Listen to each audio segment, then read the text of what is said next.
وَأَقِمِ الصَّلَاةَ طَرَفَيِ النَّهَارِ وَزُلَفًا مِّنَ اللَّيْلِ إِنَّ الْحَسَنَاتِ يُذْهِبْنَ السَّيِّئَاتِ ذَلِكَ ذِكْرَىٰ لِلذَّاكِرِينَ۔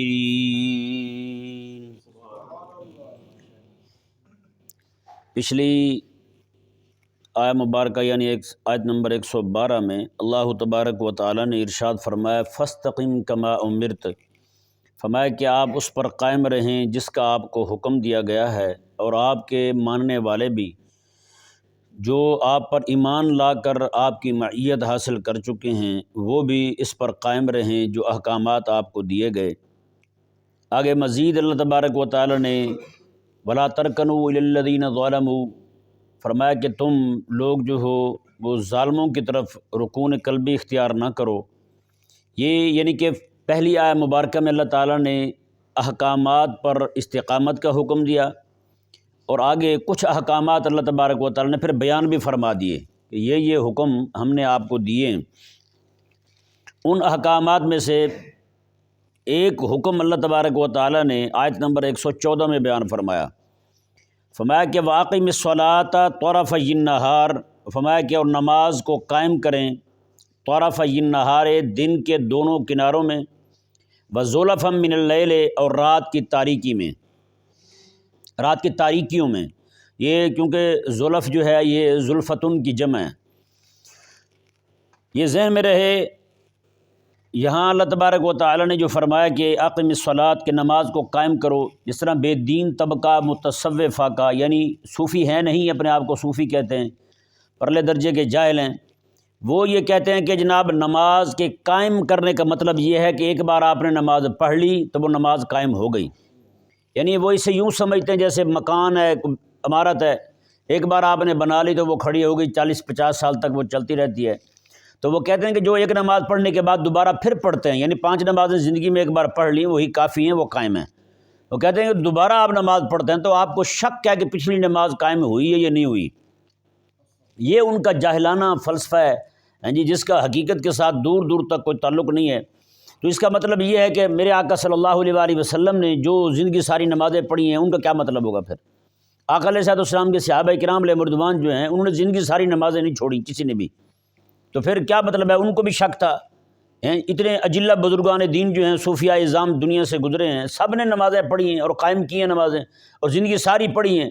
تو قائم کرنے کا مطلب کیا ہے؟ نماز کو اس کے پورے آداب کے ساتھ جی اور پابندی کے ساتھ، 2 چیزیں ذہن میں رکھنی ہیں، نماز کو پورے آداب کے ساتھ اور پوری پابندی کے ساتھ۔ تو پابندی یہی ہے نا کہ روز پڑھے، جی یومیہ نماز پڑھے، صبح پڑھے، فجر پڑھے، ظہر پڑھے، عصر پڑھے، مغرب پڑھے، عشاء پڑھے، جی اور پابندی کے ساتھ پڑھنی ہے، آداب کے ساتھ پڑھنی ہے اور پابندی کے ساتھ پڑھنی ہے۔ یہ 2 چیزیں جو ہیں یہ اقامت میں، یہ آداب کے ساتھ پڑھنا، اس کو پورا کرنا، یہ تو بزرگوں کا ایک بیان کردہ ہے نماز کی اقامت کا معنی، اور پابندی کا لفظ جو ہے یہ میں نے شامل کیا ہے تاکہ جو ہے نا ان بے دینوں کا رد ہو سکے۔ یہ بے دین لوگ جو ہیں جو کہتے ہیں جی ایک بار 5 نمازیں پڑھ لیں تو وہ قائم ہو گئیں، اب دوبارہ پڑھنے کی حاجت نہیں ہے۔ تو لہٰذا نماز کی اقامت کا معنی یہ ہے کہ نماز کو آداب کے ساتھ پڑھنا ہے اور نماز کو پابندی کے ساتھ پڑھنا ہے۔ ذرا دہرا لینا، یاد ہو جائے گا یار، ابھی بھول گئے ہیں آپ تو۔ نماز کو آداب کے ساتھ پڑھنا ہے اور نماز کو پابندی کے ساتھ پڑھنا ہے، اور پابندی میں دوام لازم ہے، پابندی میں دوام لازم ہے، ہمیشہ پڑھے، جب تک زندہ ہے نماز پڑھتا رہے۔ تو اب یہاں پر تھوڑی سی گفتگو سماعت فرمائیں۔ رب تبارک و تعالیٰ نے ارشاد فرمایا وَأَقِمِ الصَّلَاةَ طَرَفَيِ النَّهَارِ، نماز کو قائم کریں طَرَفَيِ النَّهَارِ، دن کے دونوں کناروں میں، دن کے دونوں کناروں میں۔ پہلا کنارہ تو فجر ہو گئی، فجر کی نماز جو ہے یہ ہم صبح کی نماز پڑھ رہے ہیں، فجر کی نماز جو ہے یہ دن کی نماز ہے۔ کون سی نماز ہے؟ دن کی نماز ہے۔ صبح صادق ہو گئی تو دن شروع ہو گیا، جب دن شروع ہو گیا تو سمجھے کہ نماز دن کی ہوئی، رات کی نہیں ہے۔ گو کہ اندھیرے میں بھی کوئی نماز پڑھ لیں یا کسی بھی حال میں نماز پڑھ لیں یا روشنی کر کے پڑھیں، اسفروا بالفجر والی حدیث پہ عمل کرتے ہوئے اسفروا بالفجر اعظم للاجر، کریم آقا علیہ السلام نے فرمایا فجر کو خوب روشن کر کے پڑھو، خوب روشن کر کے نماز پڑھنا فجر کی، یہ زیادہ ثواب کا باعث ہے۔ یہ کس کا باعث ہے؟ زیادہ ثواب کا باعث ہے۔ اب پہلی نماز فجر کی ہو گئی، طرفی النہار، دن کے دونوں کناروں میں پہلی نماز فجر کی ہو گئی، اور دوسری نماز جو ہے دوسرے کنارے والی، اس کے متعلق دو قول ہیں۔ پہلا قول یہ ہے کہ دوسرے کنارے والی نماز جو شام کا کنارہ ہے نا، یہ فجر کا کنارہ ہو گیا، شام کا کنارہ مغرب والی نماز مراد ہے۔ اور جن لوگوں کا دعویٰ یہ ہے کہ اس سے مراد مغرب کی نماز ہے دوسرے کنارے والی، وہ یہ دلیل دیتے ہیں کہ میرے آقا صلی اللہ علیہ وآلہ وسلم نے ارشاد فرمایا کہ مغرب کی جو نماز ہے نا، کیونکہ عشاء کے بھی 3 وتر پڑھے جاتے ہیں اور مغرب کی نماز کی بھی رکعتیں کتنی ہیں؟ 3 ہیں، ٹھیک ہے جی، اور عشاء کے 3 وتر پڑھے جاتے ہیں، مغرب کی نماز 3 رکعتوں میں پڑھی جاتی ہے۔ جس طرح وتر جو ہیں وہ 2 رکعتیں پڑھ کے تشہد بیٹھتے ہیں، اسی طرح کر کے دن کی نماز میں 2 رکعت پڑھ کے تشہد بیٹھتے ہیں جی، وہ بھی 3، یہ بھی 3۔ تو کریم آقا صلی اللہ علیہ وآلہ وسلم نے ارشاد فرمایا مغرب کی نماز کے متعلق ہی وتر النہار، میرے آقا علیہ السلام نے فرمایا کہ مغرب کی جو نماز ہے نا، یہ دن کے وتر ہیں، یہ دن کے کیا ہیں؟ وتر ہیں، کیونکہ رات کو 3 وتر پڑھے جاتے ہیں۔ تو میرے آقا علیہ السلام نے مغرب کی نماز کے متعلق ارشاد فرمایا کہ یہ دن کے وتر ہیں، یعنی وہ رات کے وتر ہو گئے، یہ کس کے وتر ہو گئے؟ دن کے وتر ہو گئے۔ تو یہ ایک قول ہے ان لوگوں کا جو یہ کہتے ہیں کہ نماز جو ہے دوسرے کنارے والی، وہ کون سی نماز ہے؟ مغرب والی ہے۔ اب دوسرا اس بارے میں دوسرا قول جو ہے وہ یہ کہتے ہیں کہ دن کا مطلب یہ ہے کہ وہ دن تو ختم ہو گیا سورج غروب ہونے کے ساتھ ہی، دن ختم ہو گیا، اب رات شروع ہو گئی، تو نماز یہ تو رات کی بن گئی، نماز کون سی بن گئی؟ یہ رات کی بن گئی۔ اب دن کے کنارے والی نماز تو وہ تو عصر کی بنتی ہے، کون سی بنتی ہے؟ عصر کی بنتی ہے، یعنی دن ختم ہو رہا ہوتا ہے تو اس وقت عصر کی نماز پڑھی جاتی ہے، دن جو ہے وہ اپنے آخری وقت میں چل رہا ہوتا ہے تو اس وقت عصر کی نماز پڑھی جاتی ہے۔ اور عصر کی نماز کسی چونکہ کنارے پر واقع ہے تو جو بھی بندہ کنارے پر چل رہا ہو اس کو جو ہے نا وہ زیادہ کہا جاتا ہے ذرا دھیان کے ساتھ چلنا، آگے پیچھے نہ گر جانا، تو کہتے ہیں چونکہ یہ نماز جو ہے یہ دن کے کنارے پر ہے، وہ ایک الگ بات ہے کہ اس نماز کو نماز وسطیٰ کہا گیا ہے جی، تو دن کے کنارے پر یہ نماز عصر کی ہے، اور اسی وجہ سے اس کا دھیان کرنے کا زیادہ تاکد ہے، زیادہ جو ہے وہ تنبیہات کی گئی ہیں کہ عصر کی نماز کا خیال کرنا، حافظوا علی الصلوات والصلاۃ الوسطیٰ، میں کہ نمازوں کی محافظت کرو، خاص طور پر عصر کی جو نماز یعنی وسطیٰ نماز جو ہے، اور وسطیٰ نماز جو ہے وہ عصر کو کہا گیا ہے۔ کس کو کہا گیا ہے؟ عصر کو کہا گیا ہے۔ اب یہ تو اس طرح پھر 2 نمازیں، ایک فجر کی اور ایک عصر کی، یہ دن کی 2 نمازیں ہو گئی۔ کون سی نمازیں ہو گئی؟ دن کی 2 نمازیں۔ دن کے پہلے کنارے میں کون سی نماز پڑھی ہم نے؟ فجر کی، اور دن کے آخری کنارے میں کون سی پڑھتے ہیں؟ عصر کی۔ اب اللہ تبارک و تعالیٰ نے وَزُلَفًا مِّنَ اللَّيْلِ، اور رات کی تاریکیوں میں بھی نماز پڑھیں، رات کی تاریکیوں میں بھی نماز پڑھیں۔ تو رات کی تاریکیوں میں کون سی نماز ہے بھائی؟ پھر رات کی تاریکیوں میں نماز ہو جائیں گی 2، دوسرے قول کے مطابق۔ دوسرے قول کو ہم لیتے ہیں کہ دن کے کنارے کی 2 نمازیں ہو گئیں، فجر اور عصر، اور رات کی تاریکی میں 2 نمازیں ہو گئیں، ایک مغرب اور ایک عشاء۔ سمجھا گیا جی؟ رات کی تاریکی دن میں کتنی نمازیں ہو گئیں؟ فجر اور عصر، اور رات کی مغرب اور عشاء، ٹھیک ہے جی۔ فجر چونکہ دن کی ہو گئی، عصر بھی دن کی ہو گئی، اب رہ گئی زور کی نماز، یعنی اسی آیت مبارکہ میں 4 نمازیں قرآن کریم سے ثابت ہو گئیں، 2 رات کی اور 2 دن کی، 4 نمازیں ثابت ہو گئیں اسی آیت مبارکہ سے۔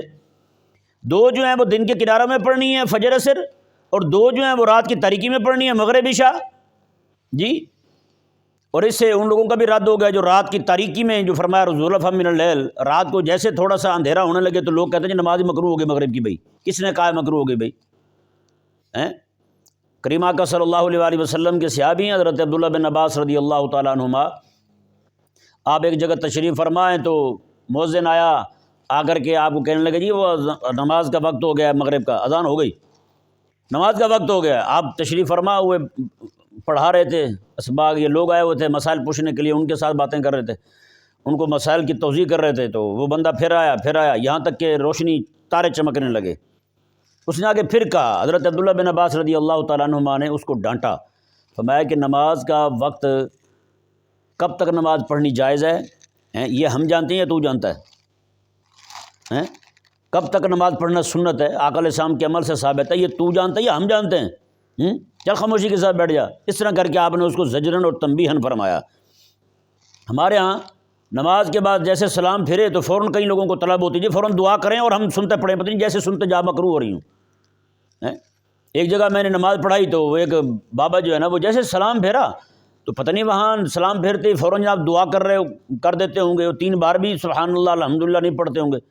جیسے سلام پھیرے تو فوراً جناب تھوڑی دیر ہی ہوئی تھی کہ بابا جناب ایک لڑ پڑا، کہنے لگا جی نماز کا ٹائم مکروہ ہوئے جا رہا ہے، ابھی سورج غروب ہوا ہے، اذان ہوئی ہے، 15 منٹ نہیں ہوئے سورج کو غروب ہوئے، نماز پڑھ کے آپ فرض پڑھ کے فارغ ہو گئے، کون سی کراہت آ گئی ہے ابھی جناب فوراً داخل ہو گئی کراہت؟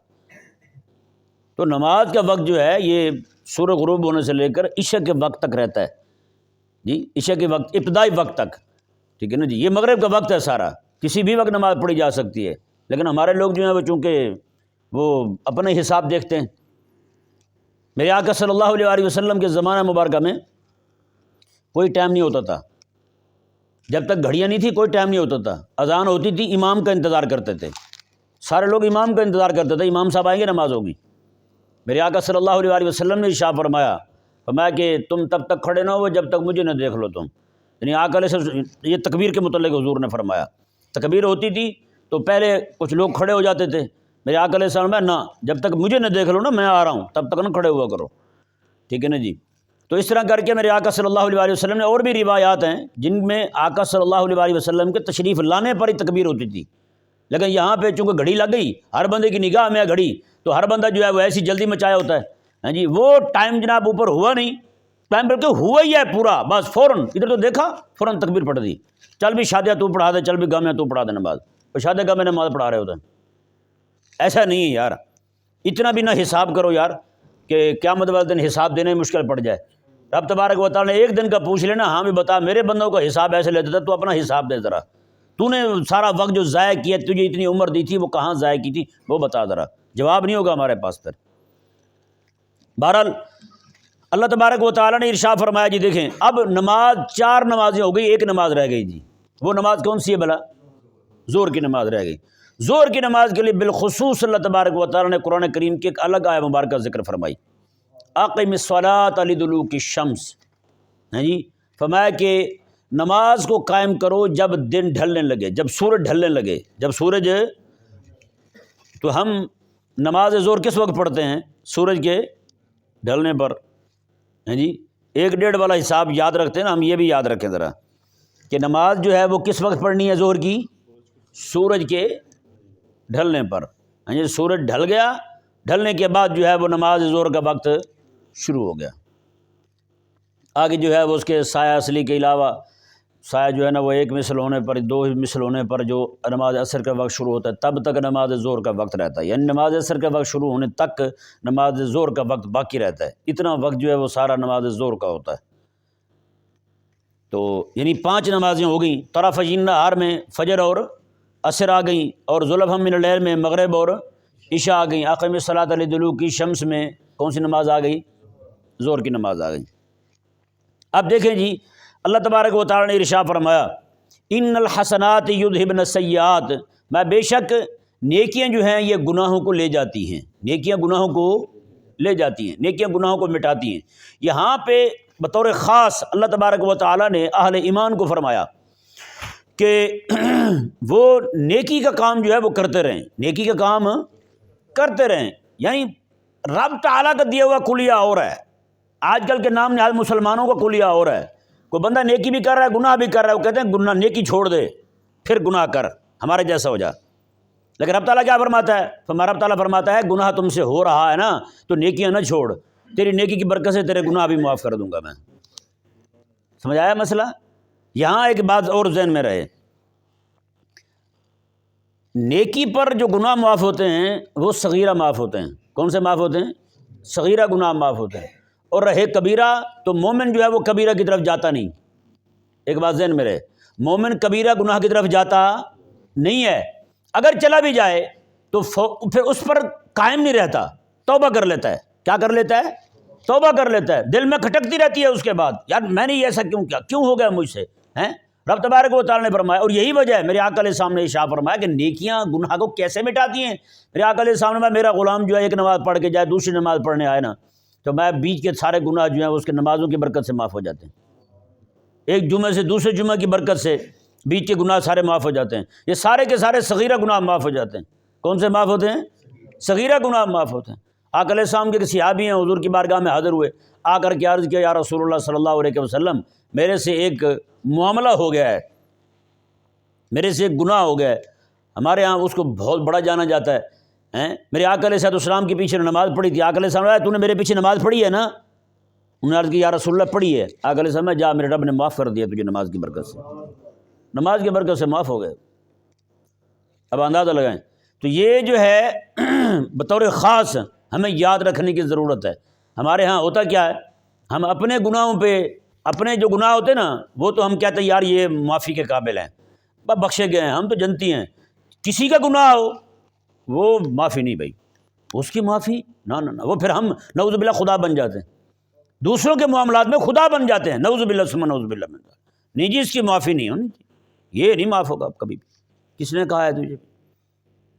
اللہ اکبر کبیرہ۔ بہرحال رب تبارک و تعالیٰ نے فرمایا، ان الحسنات یذھبن السیئات، میں بے شک نیکیاں جو ہیں یہ گناہوں کو لے جاتی ہیں، نیکیاں گناہوں کو لے جاتی ہیں۔ نماز کے ذکر کے ساتھ یہ والا مسئلہ بیان کرنا، یہ اس بات کی دلیل ہے کہ میرے آقا علیہ السلام نے جو فرمایا نماز پڑھنے کے بعد، اور ایک حدیث پاک میں الفاظ یہ بھی ہیں، میں جب میرا غلام نماز پڑھنے کھڑا ہوتا ہے، فرشتے جو ہیں اس کے گناہوں والی گٹھڑی پوری باندھ کر کے اس کے سر پہ رکھ دیتے ہیں، اس کے سر پہ رکھ دیتے ہیں۔ حضور فرماتے ہیں جب وہ سجدے رکوع میں جاتا ہے نا، یا سجدے میں جاتا ہے، تو وہ سارے گناہوں والی گٹھڑی وہ دور جا پڑتی ہے، بعد میں جو ہے وہ گٹھڑی گناہوں کی اس کے سر پر نہیں لادی جاتی۔ اور فرمایا، اور میرے آقا علیہ السلام نے اس کو بھی ایک حصی مثال کے ذریعے سمجھایا۔ اللہ اکبر۔ میرے آقا علیہ السلام نے، میں میرے صحابہ یہ بتاؤ، کسی کے گھر کے باہر نہر جاری ہو اور وہ روزانہ 5 بار وہاں نہائے، تو بتاؤ اس کے جسم پر میل رہے گی؟ صحابہ کہتے ہیں یا رسول اللہ میل تو نہیں رہے گی۔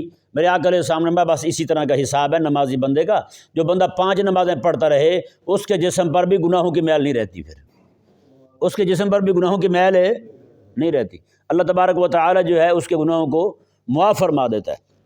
اللہ اکبر کبیرہ۔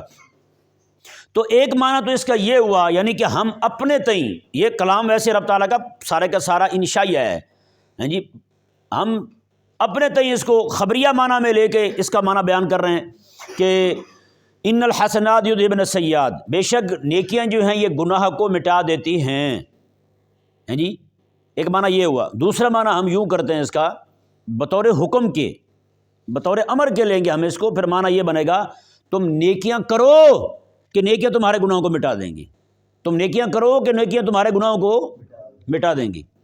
اب یہ بات کتنی اہم ترین بات ہے کہ اللہ تبارک و تعالی جو ہے وہ خود فرما رہا ہے، اور میرے آقا علیہ السلام نے بھی ارشاد فرمایا، حضور کی حدیث پاک آقا علیہ السلام نے، میں تم سے کوئی گناہ ہو جائے فوراً نیکی کر لیا کرو، اللہ تبارک و تعالی اس نیکی کی برکت سے تمہارے گناہ پر معافی کا قلم پھیر دے گا۔ کتنی بڑی بات ہے۔ تو یہ رب تبارک و تعالی جو ہے، اللہ تبارک و تعالی خود فرما رہا ہے جی کہ ان الحسنات یذھبن السیئات، بے شک نیکیاں جو ہیں یہ گناہوں کو مٹا دیتی ہیں۔ اب میں اس کو ایک حصی مثال کے ذریعے آپ کے سامنے یہ بات واضح کرتا ہوں۔ نیکیوں کو آپ لیں روشنی، نیکیوں کو روشنی مراد لیں، اور گناہ جو ہیں ان کو آپ اندھیرا مراد لیں۔ جیسے جیسے روشنی بڑھتی جائے گی ویسے ویسے اندھیرا ختم ہوتا جائے گا، ہے نا؟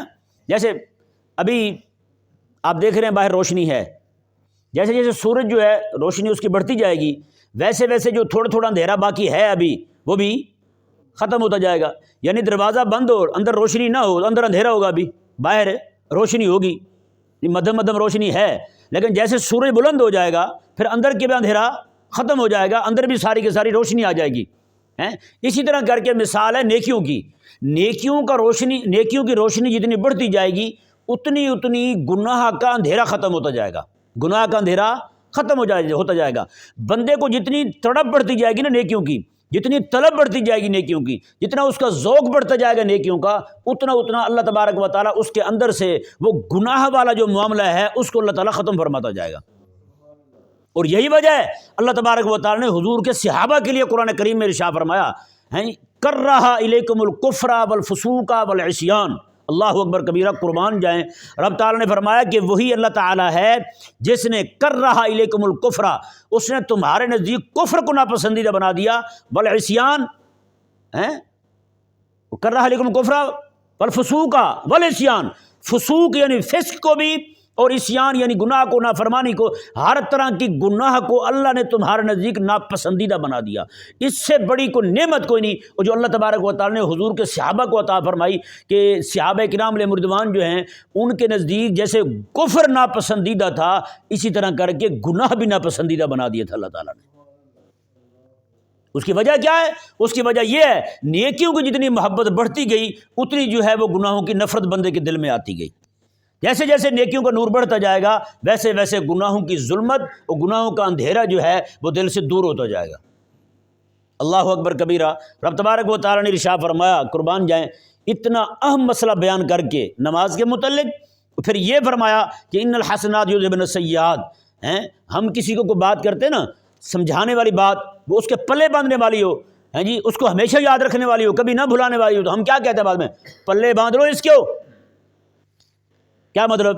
یاد رکھنا بھولنا نہیں ہے اس کو، پلے باندھنے میں۔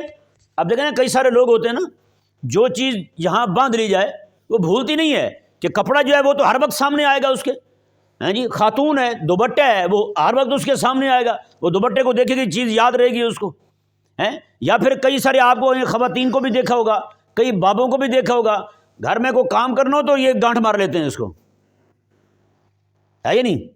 گانٹھ مار لیتے ہیں، جیسے سامنے آتی یاد آ جاتا ہے اچھا آٹا گوندنا تھا، کھول لیتی ہیں فوراً، ہے یا نہیں؟ تو پلے باندھنے کا مقصد یہ ہوتا ہے کہ پلے باندھ لو، پلے کو باندھ لو تاکہ تمہیں وہ پلہ جو تمہارا بندھا ہوا ہے تمہیں یاد کروائے کیا کام تھا تیرے جسم میں۔ اللہ اکبر کبیرہ۔ اور اس طرح کے بہت سارے الفاظ جو ہیں ہمارے ہاں بولے جاتے ہیں۔ رب تعالیٰ نے کیا فرمایا؟ یہ فرما کے رب تبارک و تعالیٰ نے کہ تم نے نماز قائم کرنی ہے، تم نے ظالموں کا ساتھ نہیں دینا ورنہ جہنم کی آگ تمہیں پکڑ لے گی، تم نے استقامت اختیار کرنی ہے، حق پر قائم رہنا ہے۔ رب تبارک و تعالیٰ نے آگے جو فرمایا قربان جائیں، اللہ تعالیٰ نے وذالک ذکریٰ للذاکرین، رب تعالیٰ نے فرمایا یہ یاد رکھنے والوں کے لیے یاد رکھنے والی بات ہے، یاد رکھنے والوں کے لیے پلے باندھنے والی بات ہے۔